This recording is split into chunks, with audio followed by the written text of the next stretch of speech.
जय हिंद, जय भारत। ये पार्ट 2 है मेरी पुरानी वीडियो का, जिसमें हमने बहुत सारे एनालिसिस और प्रिडिक्शन किए थे और जिसमें हमने अपना डिस्कशन जो है राहुल गांधी के ऊपर जाके छोड़ा था। तो अगर आपने वो वीडियो नहीं देखी है जिसमें बहुत सारे एनालिसिस, प्रिडिक्शंस और वो एनालिसिस करते कैसे हैं ये मैंने सिखाए हैं, तो प्लीज़ उस पार्ट 1 को जाके ज़रूर देखिएगा। अब बात करते हैं इस वीडियो में है जो हम टॉपिक पे बात करेंगे वो हम एक राहुल गांधी के ऊपर बात करेंगे, दूसरा हम राघव चड्ढा के केस के ऊपर बातें करेंगे और तीसरा ग्लोबली मतलब वर्ल्ड इंडिया के बाहर जो ईरान और इस सब में हो रहा है उसके ऊपर बात करेंगे और उनके एनालिसिस और प्रिडिक्शन समझेंगे। तो सबसे पहले हम बात करते हैं राहुल गांधी के ऊपर। देखिए, अगर कोई भी इंसान सक्सेसफुल है या उसका नेम है या फेम है, चाहे वो खुद से बनाया हुआ हो या फिर वो दिया गया हो यानी कि इनहेरिटेड हो, अगर वो फिर कोई भी डिसीजन लेता है और वो डिसीजन बहुत अजीब होता है, बिन जो कि सक्सेस की तरफ नहीं डिक्लाइन की तरफ जाता है, तो उसको दो नज़रिए से लोग देखते हैं। पहला नज़रिया उसको देखा जाता है कि either it's a very stupid move, यानी कि वो आदमी सच में बेवकूफ़ है, या फिर उसको देखा जाता है कि वो कोई बहुत जीनियस मूव है। ठीक है, लेकिन हम इन दोनों ही मूव्स को हटा के हम एनालिसिस की दृष्टि से इसको देखेंगे तो आपको पता है कि राहुल गांधी को पप्पू गांधी बोलते हैं। उसके बारे में बोला जाता है कि वो तो पार्टी को डुबाता है, वो ऐसे-ऐसे स्टेटमेंट दे देता है जिसके ऊपर उसके बहुत सारे मीम्स बनते हैं। लेकिन क्या वो सच में बेवकूफ़ है, या फिर अगर वो बेवकूफ़ नहीं है तो वो ऐसा कर क्यों रहा है? इसको समझने की बहुत ज़रूरत है। तो आप एक चीज़ समझिए कि 2014 तक जब सोनिया गांधी चार्ज में थी कांग्रेस के, तब तक कांग्रेस जो है उसने बहुत पैसे कमाए हैं, ठीक है? 1947 के बाद से देखा जाए तो जितने भी सारे करप्शन के केसेस हुए हैं, मैं ऐसा नहीं कह रहा कि बीजेपी में करप्शन नहीं है, बिल्कुल है बीजेपी में भी, लेकिन कांग्रेस ने इतने साल रूल किया है।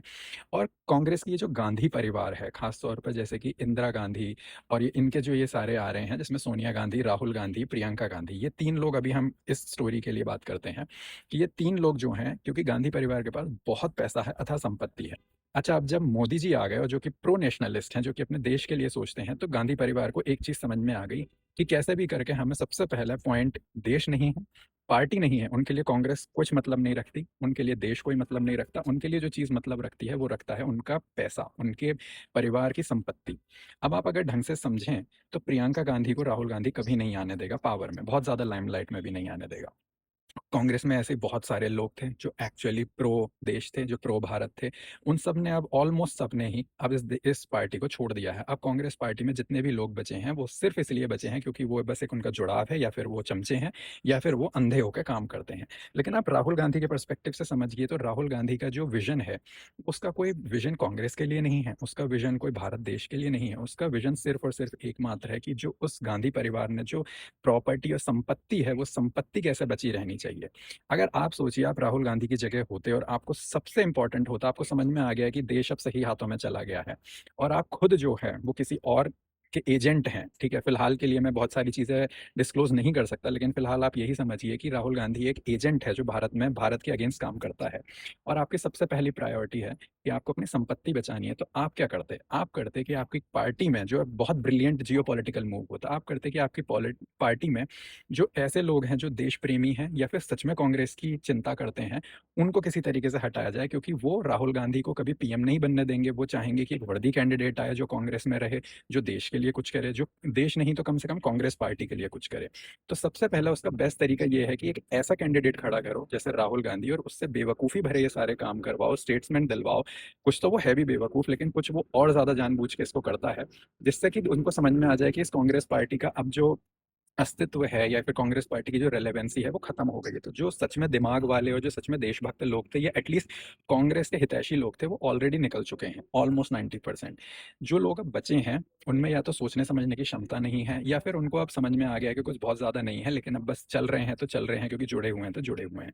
ये बेवकूफ़ी भरी हरकतें करके कांग्रेस के राहुल गांधी ने एक चीज़ इंश्योर करी कि किसी भी तरीके से, क्योंकि पीएम कैंडिडेट मैं ही बनूंगा, मैं ही बनूंगा, मैं ही बनूंगा, ऐसे करके उसने उस कांग्रेस पार्टी से जो सच में कांग्रेस के लिए, देश के लिए कुछ करने वाले थे, वो लोग गए। अब जो लोग बचे हैं उनको सच में फर्क नहीं पड़ रहा कि राहुल गांधी पीएम बने तो ठीक है, क्योंकि उनको सिर्फ चाटुकारिता करनी है, उनको सिर्फ हाँ जी हाँ करनी है, उनको हर बात में हाँ में हाँ मिलानी है। इस तरीके से करके राहुल गांधी ने गांधी फैमिली का, सोचिए, अथा संपत्ति जो है, अथा संपत्ति बाहर अंदर जितने हैं, जितना भी पैसा है, वो सब सिक्योर कर लिया, क्योंकि जो सोचने वाले लोग हैं वो ही निकल गए हैं।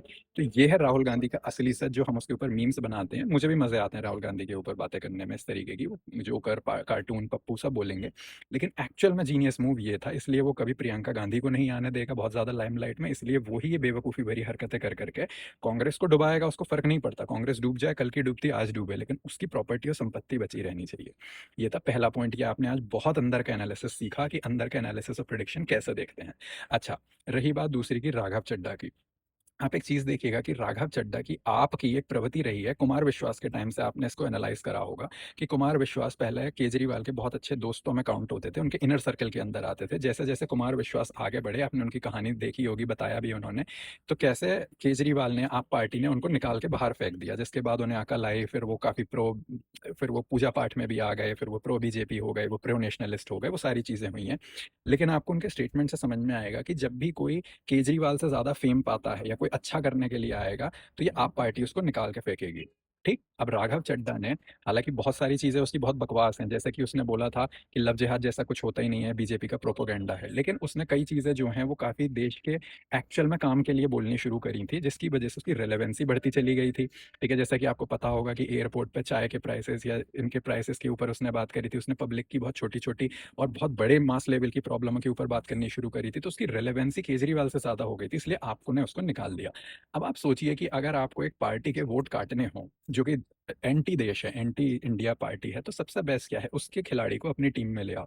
अब मेरा प्रेडिक्शन और एनालिसिस यहाँ से ये है कि अभी मुझे पता चला है कि मतलब राघव चड्ढा जो है वो डायलेमा में है कि वो अपनी पार्टी बनाने की बात कर रहा है। अब अगर वो बीजेपी में आता है, तो हो सकता है बीजेपी को भी वो अंदर से नुकसान करे। अभी पता नहीं है, इस बात में टाइम के हिसाब से देखेंगे। लेकिन बेस्ट मूव यही रहेगा कि वो एक अपनी नई पार्टी बनाए, उस नई पार्टी बना के एटलीस्ट आपके बहुत सारे वोट तो कटेंगे। ठीक है?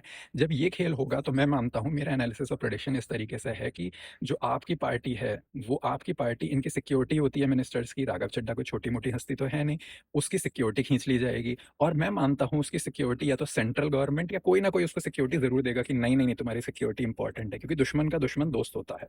इस तरीके से पॉलिटिक्स में लोग अपने दुश्मन के दुश्मन को दोस्त बना के रखेंगे और उसकी सिक्योरिटी दी जाएगी और जहाँ तक उसे प्रेरित करा जाएगा एक नई पार्टी बनाने। तो ये है राघव चड्ढा का खेल। अब थर्ड और लास्ट बात करते हैं कि पूरे ईरान और यूएसए और इजराइल, ये सारी लड़ाइयाँ जो चल रही थी, ये तो सीज़ फायर जैसा लग रहा है, कोई बहुत ज़्यादा लाइमलाइट नहीं आ रही है। लेकिन मैं बता दूं, ये सिर्फ टेम्पररी पॉज है। अभी भी बहुत सारे खेल चल रहे हैं। ईरान का पूरा पूरा है कि हम ये ब्लॉकेड ब्लॉकेड कुछ नहीं मानेंगे, हम अभी भी कंट्रोल करेंगे, हमें रुपए चाहिए स्ट्रेट ऑफ हॉर्मूज के लिए। यूएसए पुश कर रहा है कि तुम जो है क्रिप्टो में लो, क्योंकि यूएसए को 36 से 40 ट्रिलियन डॉलर का जो डेट है वो डेट भी निपटाना है। यूएसए वो डेट कैसे निपटाएगा? जब क्रिप्टो में वो पेमेंट होगी, सारी चीज़ें क्रिप्टो में होनी शुरू होंगी बजाय युआन और फिर उनकी जो रीजनल या फिर सॉरी कंट्री की करेंसी है उसके बजाय। तो क्रिप्टो में जब खेल आना शुरू होगा तो यूएस उस क्रिप्टो को अक्कड़ बक्कड़ कर सकता है, जिसको मैं कभी आराम से एक वीडियो में डिटेल में एक्सप्लेन करूंगा और अपना पूरा डेट वो क्लियर कर देगा, जो 36-40 ट्रिलियन का उसके ऊपर डेट है।